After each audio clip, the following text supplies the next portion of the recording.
stopped dead in its tracks over 3 decades ago, but Republicans refused to kill it when they had the opportunity. In the presidential election campaign of 1980, Ronald Reagan promised to end affirmative action with the stroke of the pen by rescinding the executive order issued by Lyndon Johnson that created it. This promise was Johnson, by the way, was a very bad man, okay? Johnson continued the Vietnam War after Kennedy was murdered.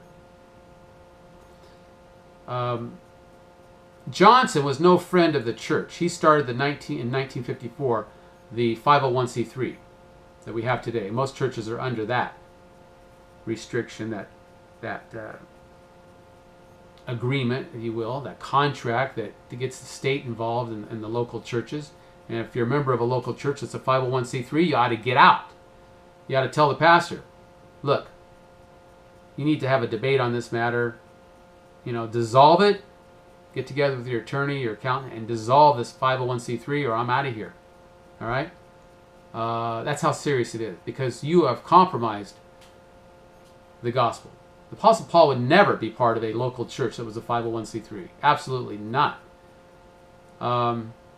Because the state is not Christian. And that means it's ungodly, which means it's the beast of Revelation. And as all secular states are today. If they're not Christian states, they're secular states. And they have been instrumental in persecuting God's people, the saints, throughout history. Political correctness could have been stopped. But President Reagan failed to deliver his promised repeal. Too many Republicans have become convinced that they could use affirmative action to their advantage, that the largesse associated with racial class entitlements would attract minorities to the Republican Party. By signing on to this regime of political correctness, Republicans were never able to mount an effective opposition to its seemingly irresistible advance. Today, any Republican charged or implicated with racism, however tendentious, outrageous, implausible, exaggerated, or false the charge or implication may be, will quickly surrender, often preemptively. This applies equally to other violations of political correctness: homophobia, Islamophobia, xenophobia, sexism, and a host of other so-called irrational prejudices. After all, there is no rational defense against an irrational fear, which presumably is what the phobias are. Republicans have rendered themselves defenseless against political correctness, and the establishment wing of the party doesn't seem overly concerned, as they frequently join the chorus of Democrats in denouncing Trump's violations of political correctness. Only President Trump seems undeterred by the tyrannous threat that rests at the core of political correctness. Well, you know, if you make enough enemies, you put yourself in a very bad position, which is what JFK did. They killed him when he wanted to end the Vietnam War, when he wanted to ban executive order through the Federal Reserve System through executive order 01111, I think it's 01111. When he fired, what was it, one of the Dulles brothers, created a lot of enemies, and so they had to take him out. He failed to allow Israel to have nuclear power, nuclear weapons.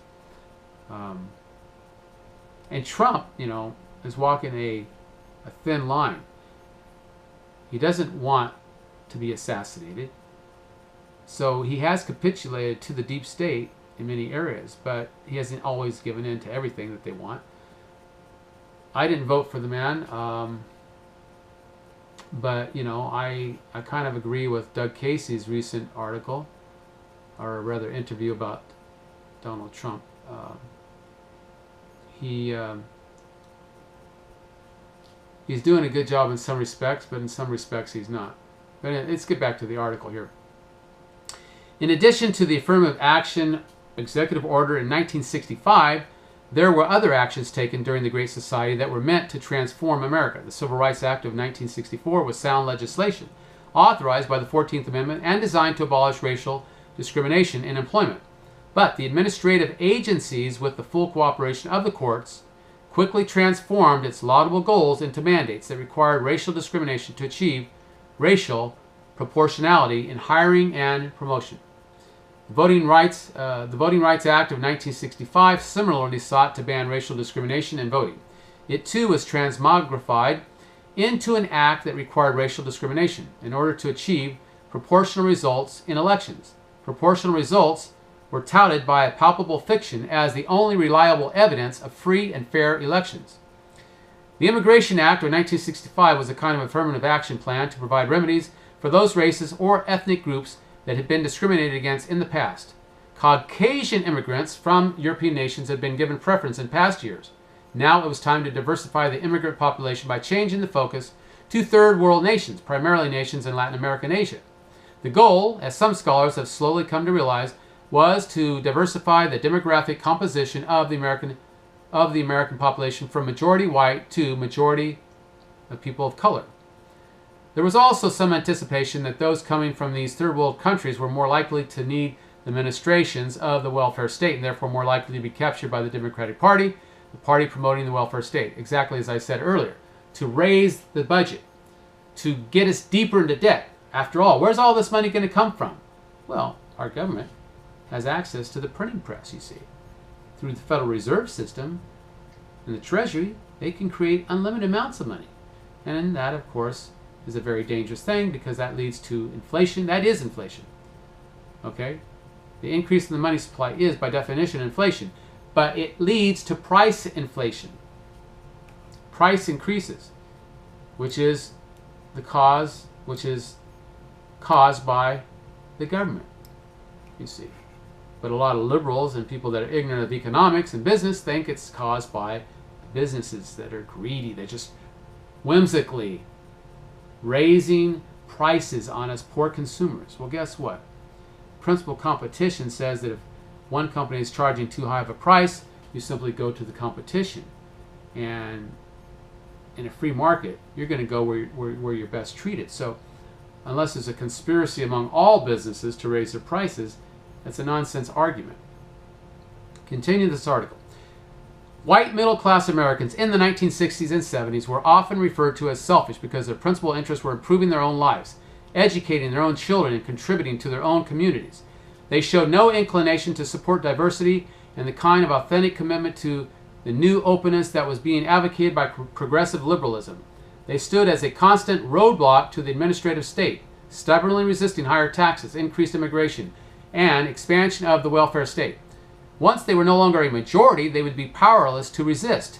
Demographers say that sometime around 2040 is the day of reckoning, when whites will no longer be a majority and will sometime thereafter have to endure the fate they have inflicted on others for so many years. This radical demographic change will be due almost entirely to the immigration reform that was put into motion by the Immigration Act of 1965. Of course, it is entirely a fiction that the American political system has produced monolithic white majorities that rule at the expense of so-called discrete and insular minorities. Whites as a class have never constituted a majority faction in the nation, and the Constitution was explicitly written to prevent such majorities from forming. The fact that, among a host of other considerations, the Civil Rights Act of 1964 was passed by a supposed monolithic white majority to promote the equal protection rights of minorities belies the idea that it was a majority faction ruling in its own racial class interest. President George W. Bush, no less than President Obama, was an advocate of a, quote, a borderless world, unquote, a supporter of amnesty and a path to citizenship for illegal aliens. He frequently stated that, quote, family values don't stop at the border, unquote, and embraced the idea that universal values transcend a nation's sovereignty, really. He called himself a compassionate conservative and said on several occasions that we should be more compassionate to our less fortunate neighbors to the south. President Reagan used the same kind of rhetoric when he signed the Immigration Reform and Control Act of 1986, which provided amnesty for 3 million illegal aliens. This was touted by Reagan as a way of humanly dealing with the issue of illegal immigration. In his signing statement, he said the act is, quote, both generous to the alien and fair to the countless thousands of people throughout the world who seek legally to come to America, unquote. The act was supposed to be a one-time only amnesty in exchange for stronger border control, but only the most naive in Washington believed that the promise of border control would be honored. In fact, illegal immigration continued unabated. The act also fueled expectations, even demands, for additional amnesties, and delays in implementing new amnesties have been proffered as evidence by immigration activists, including Jeb Bush, that the American people lack compassion. Any clear-thinking observer, however, can see that compassion is not a sound basis, either for foreign policy or immigration policy. Compassion is more likely to lead to contempt than gratitude in both policy areas. The failure of the 1986 amnesty should be a clear reminder of the useful Machiavellian adage that in the world of real politic, it is better to be feared than loved. Fear is more likely to engender respect, whereas love or compassion is more likely to be regarded as a contemptible sign of weakness. In 1984, Reagan received 37% of the Hispanic vote. But after 1986, after the 1986 amnesty, George H.W. Bush received a significantly lower 30%. Granted, Bush was no Reagan, but such ingratitude seemed to puzzle Republicans. Republicans and Democrats alike are reluctant to consider serious measures to control illegal immigration. Republicans want to continue the steady supply of cheap and exploitable labor, and Democrats want future voters. Republicans are thinking only in the short term. They are not thinking politically. Democrats always think politically. President Trump wants to stop chain migration and the diversity lottery. Those who win in the diversity lottery also begin chain migration, as do all legal immigrants. Since 2005, more than 9 million foreign nationals have arrived in the United States by chain migration, and when they become voting citizens, in all likelihood, 2/3 of them will vote Democrat. Trump knows how to think politically. Birthright citizenship contributes to a borderless world. Any woman who comes to the United States as a legal or illegal alien and gives birth confers the boon of American citizenship on her child. In these instances, America has no control over who becomes a citizen. Constitutional law experts say it is a settled issue that the Constitution adopted the English common law of birthright citizenship. William Blackstone is cited as the authority for this proposition, having written the authoritative commentaries of the laws of England, a work that was well known to our nation's founders. What the proponents of birthright citizenship seem to ignore is that Blackstone always refers to birthright subjects and birthright subjectship, never mentioning citizens or citizenship in his 4-volume work.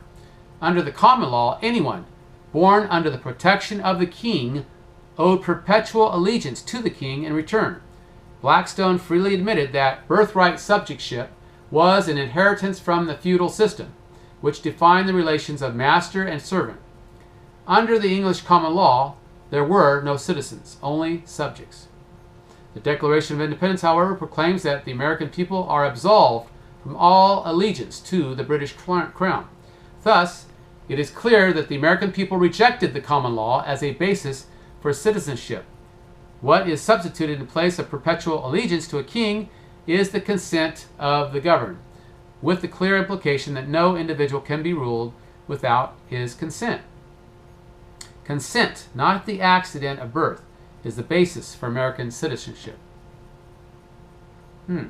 Something to think about, isn't it?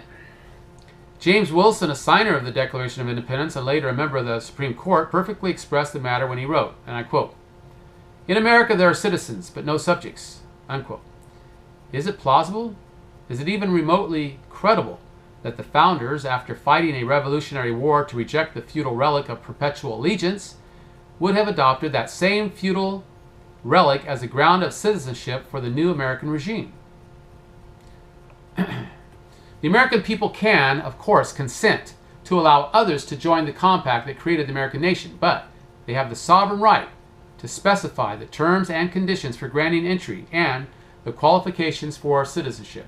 Presumably, the qualifications for entry and naturalization will be whether those who wish to enter demonstrate a capacity to adopt the habits, manners, independence, and self-reliance of Republican citizens, and devotion to the principles that unite the American people.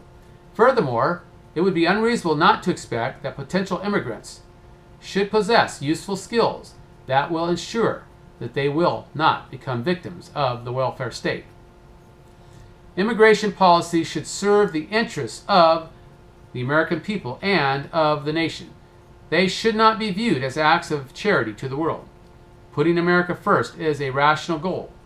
It is the essence of sovereignty. And the sovereign nation state is the only home of citizenship, as it is the only home of constitutional government. What do you think of that article? What do you think of that article published by Imprimis, publication of Hillsdale College? By the way, if you haven't subscribed to Hillsdale College publications, you should. It's free.